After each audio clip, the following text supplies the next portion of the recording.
Hey, deserving listeners, Love is Blind, let's watch. My name is Dr. Kirk Honda. I'm a therapist and a professor.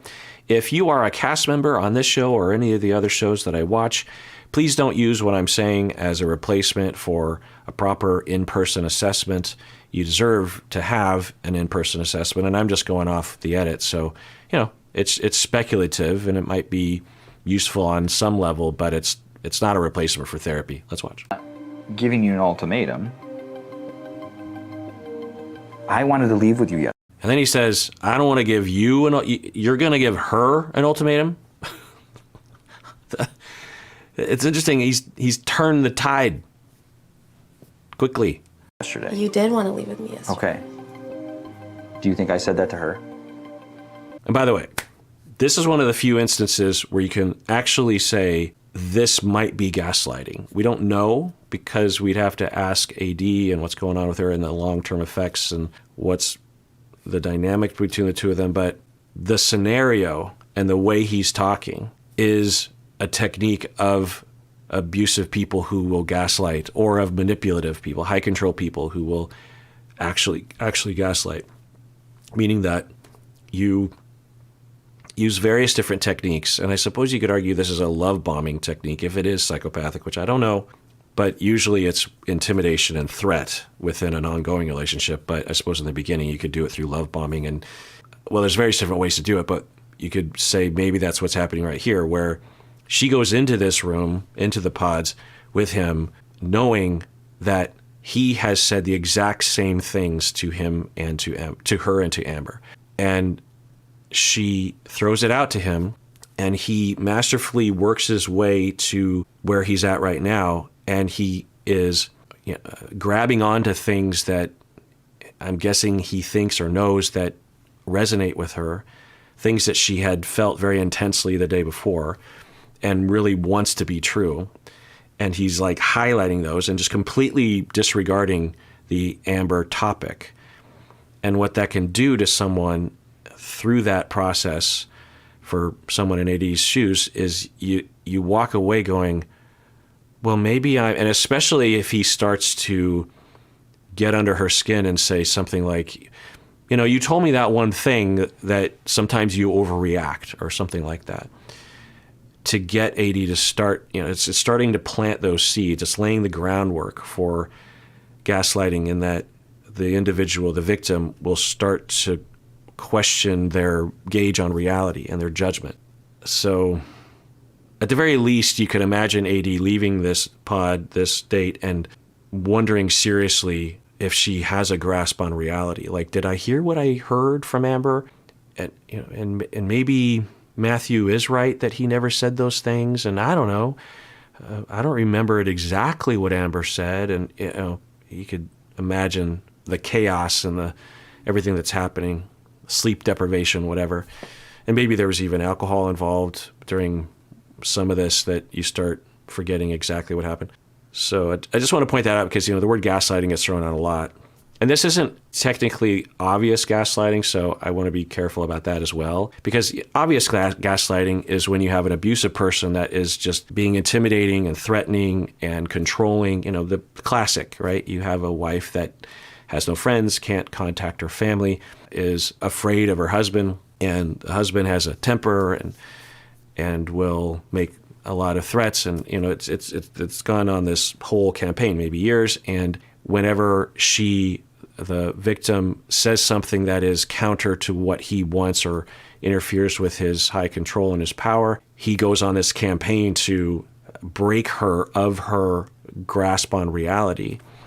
Like if she were to say, hey, I think it's wrong.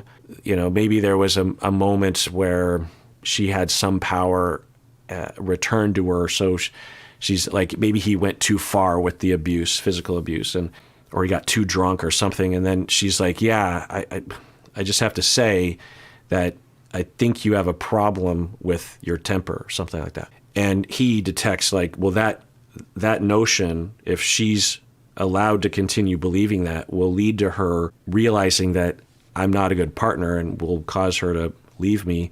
I can't handle that, so I have to do everything I can to control. So I have to rid her of that notion. In the moment, I can't because I can't deny that, but I'll start going on a campaign. I suppose he might, right, in the moment, actually go after it and say, like, a temper? Really? Well, you got really angry that one time, and she says, well, you did get angry.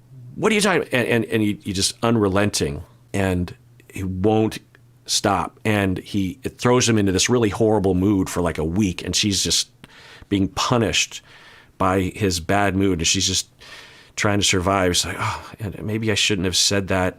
She starts to second guess herself by day 7. And again, she's cut off from her friends and family. And then she starts to have emotion and maybe anger because it's a lot of stress. Then he jumps on that, says, oh, sure, I have a temper. Look at you. You're completely flipping out. I mean, just look at you. You are just a piece of crap. And you and your womanly emotions, you're so illogical. I mean, you don't even have a job. Look at you. You're pathetic. That kind of talk. You hear enough of that and you have nobody to say otherwise, you start to question. So this isn't gaslighting, but I just want to point it out because I'm not appreciative of people using that word so lightly. But this is one of those times where it's a little in that direction at least. It could be. Does it bother me? Of course it bothers me. I think if I broke it off with the other people and I came back to you tomorrow, I hope you would. People. And I was wondering about that. The only reason why AD knows about Amber is because Amber randomly just told AD straight up. There could be others. I did wonder that. It's like, well, we don't know because they're not. I feel like in the first number of seasons, at least my impression of my memory is that people were more announcing of who they were connecting with and would just have to deal with the fact that, oh, you're connecting with that person too? Oh, okay, that doesn't feel good. But last season and this season, AD's even talked about, it's like, well, everyone's being real, cards close to the chest and not revealing it. And I'm thinking, why? Why?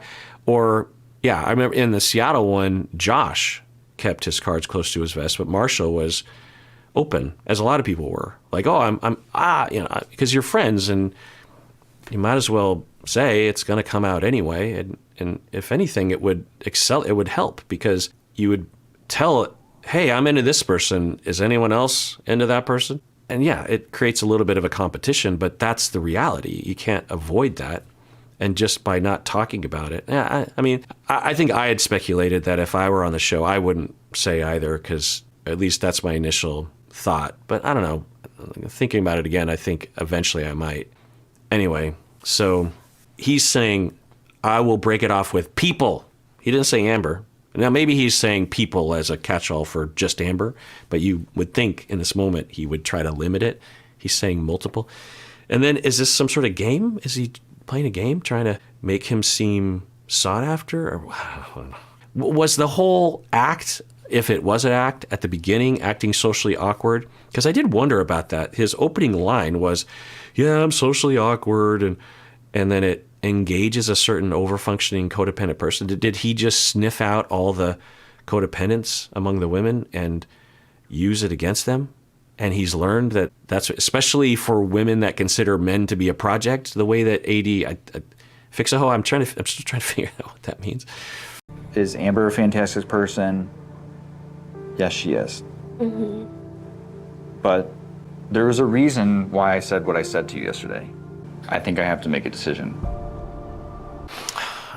I suppose okay. I don't know why I didn't think this earlier. Maybe it was the music affecting me or something. But I suppose there's a non-psychopathic, non-trolling answer to this, which is that he isn't a psychopath, he isn't a con artist, he's not a trollster, and he legit just fell in love or in like with 2 women, and he didn't know how to reveal that. And in the moment with each woman, he felt inspired to say things that were very, very romantic and very much indicating that they were, well, he literally told each woman if I don't go home with you, then I should just go home.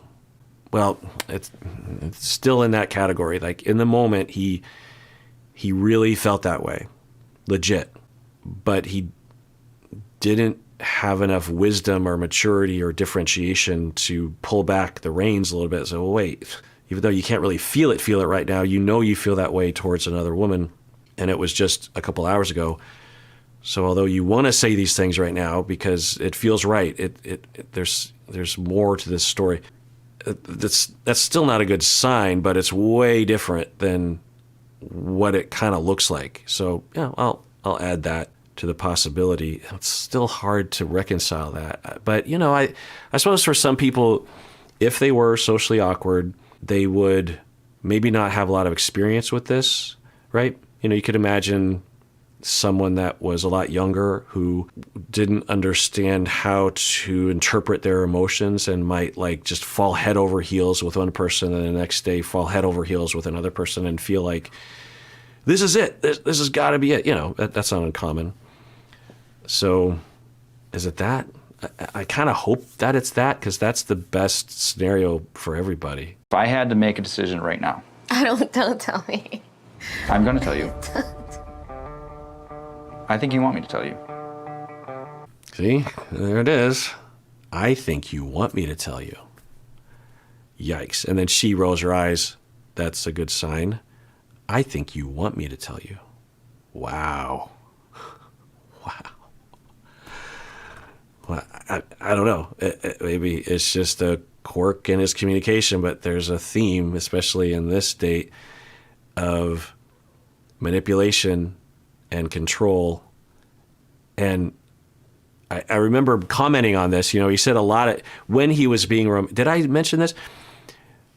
Well, I know I mentioned that he has signs of exaggerated masculinity or problematic, toxic masculinity, but I couldn't really tell if it was just within the bounds of ethical variation of playing one's gender. But he had some things that he said that maybe I didn't comment on because it felt like it was stretching. But looking back, even when he was being romantic with AD the previous date, he was talking about how he wanted to he used language like, I want to sweep you off your feet and I want to just come over there and grab you and wrap you in your blanket and carry you home, and that sort of language. And for me, that is a little bit of a red flag. But I didn't want to say it because in the moment anyway, it seemed like I was pooping on their parade. Is that the phrase? Raining on their parade. The party pooper. I suppose you could poop on a parade too, but that would be weird. How would you even do that? But raining on parade. I didn't want to rain on their parade. And I also just felt like it was a stretch. But now looking back, so when high control, abusive, gaslighting sort of people, in the beginning, they can sometimes, it's a frequent enough thing that you want to watch out for it, is they will be very, very romantic. And their romantic gestures will be, if you looked at them a different way, they're controlling and dominant. I'm going to come over there and I'm going to pick you up and protect you. And of course, for a lot of people, that is one of the most romantic things you could possibly hear. And you might really want that. We hold that up as a masculine ideal. The firefighter is a reason why firefighters are always in the calendars with their shirts off, because they're the perfect man. They save you. They literally pick you up. They resuscitate cats after they've had cardiac arrest and bring them back to life. They arrive when you call them. They're dependable. They're waiting to come and save you. It's okay. It's okay to have those fantasies. It's normal to have those kind of gender play notions, whatever. But you want to be careful, because the way that abusive people will sometimes hook you is through that romantic vector. And it also, it's not necessarily a manipulation on the abusive person's part, because that's how they see romance. Sometimes people will characterize abusive people as this other sort of creature, but they're human beings just like the rest of us, and they have typically the same kinds of feelings of romance and desire and need for attachment. And in their way, as they head into that, world of wanting attachment. In the beginning, when it's all nice and roses and stuff, they frame it within their high control notions because that's the way they see the world. And so their love will be dominant. Their sex will be dominant. And then at the beginning, it might be fine, might be even exactly what you're looking for. He's a real man. He takes control. He knows how to stand up. He's not one of those wet noodles that doesn't know what to do. He has all those signals of like a real man. And then down the line, though, when you do something he doesn't like, or you start to pull away from him emotionally for a bit or whatever, then it's, again, dominance and control. But it's no longer fun. So when he was saying those things, I was like, it's a little bit of a red flag, but I don't want to poop on that parade. So I didn't say anything about it looking back. And then he just said that, I think wow.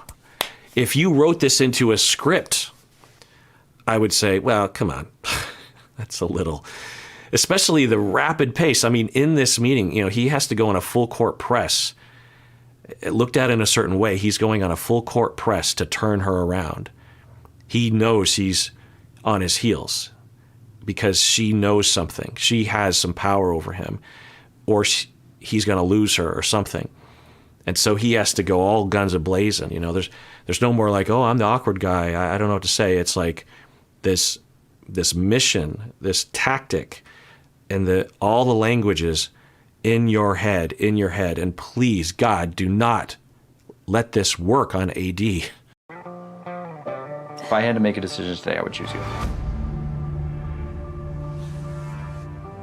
I'm making decisions tomorrow, okay? Okay. Don't give up on me. Please.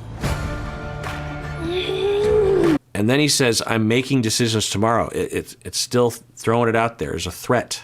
There's a little bit of a threat there. I mean, maybe, I don't know. I could just be looking at it a certain lens, but using it as a jumping off point, in terms of what we're seeing, he got into her mind. He also accentuated things she was already feeling.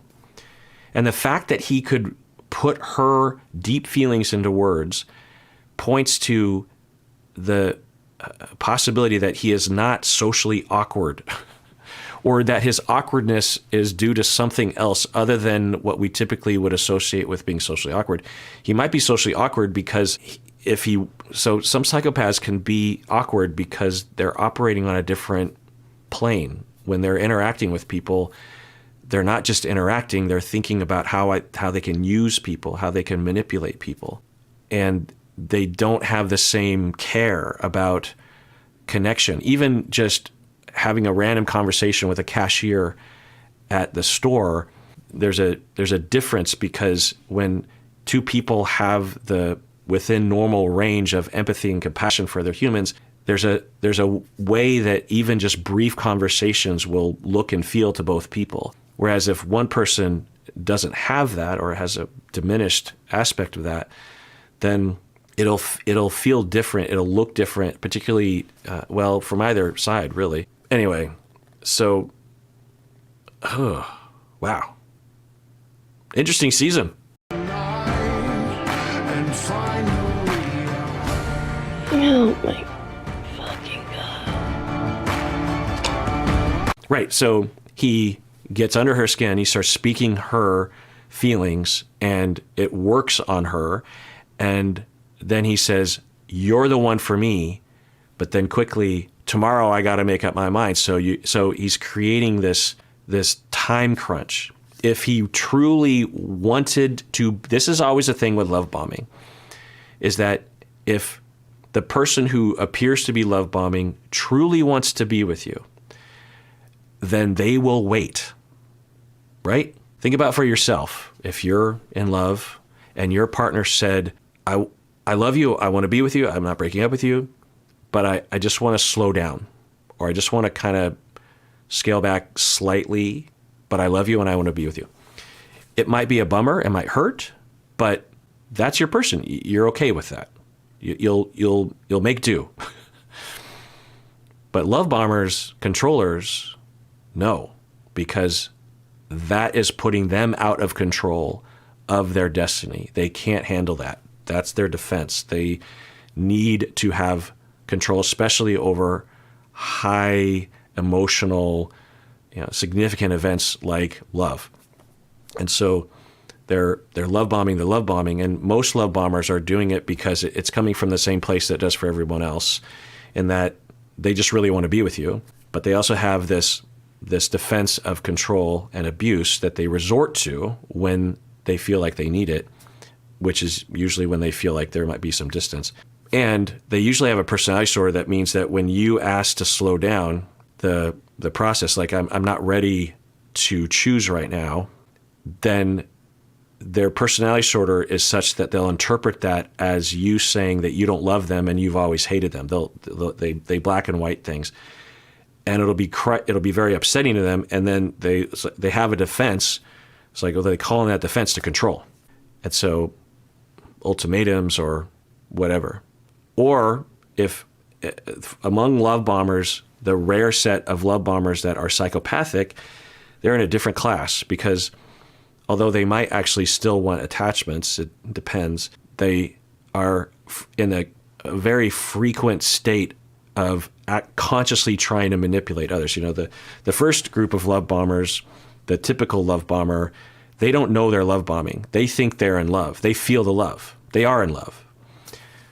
But when there's a problem, then that aspect of themselves of control and dominance comes out. For a smaller group of love bombers, these people lack remorse, lack empathy, enjoy manipulating others, use others for their own gain. And they might actually be consciously love bombing someone because they know that it works on people. So I don't know if it's either love bombing, what's happening right now, but we can use it as a jumping off point. What it looks like to me, given everything that we've seen, which isn't a lot of data, it looks like psychopathic love bombing, given that we saw that there was all this odd behavior in the beginning when he seemed to be kind of manipulating. Like, my God, I mean, when you really start piecing everything together, again, I'm not diagnosing, you couldn't diagnose from this, but I will use as a jumping off point those moments when he would say, pick a number, and then they'd pick 4, and then he's like, oh, that's interesting that a lot of other people have picked that. Don't you want to be original? Who knows if even that was edited in a way that makes sense, but with psychopathic people, they have an urge to hurt people's feelings because they have a lot of unbridled emotion themselves. There's a lot of hurt and upsetness and distress that they're going through, and as anyone would, they take it out on others. But for psychopathic people, they don't care about exploiting others for their own gain, so they'll take it out on others pretty easily. So it could have been that, or some tactic of trying to neg, right? Which we'll add that to the list of speculation because he's indicated things like, well, the thing he said earlier that, well, I'm not the life of the party, but I win. I remember hearing that and thinking like, huh?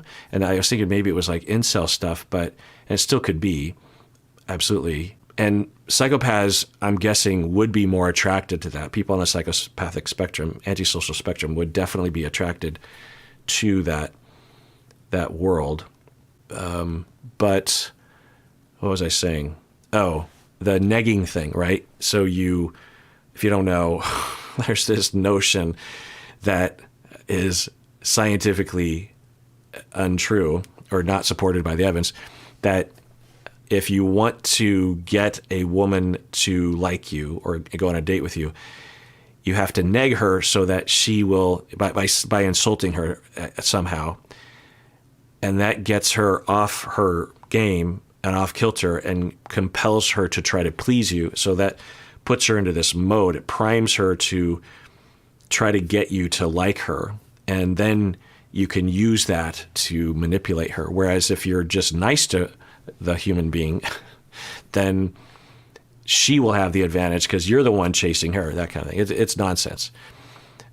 Now, might some meet cutes, if you will, it's a weird way to put meet uncutes, meaning Might some dating relationships begin with a neg, whether on purpose or not?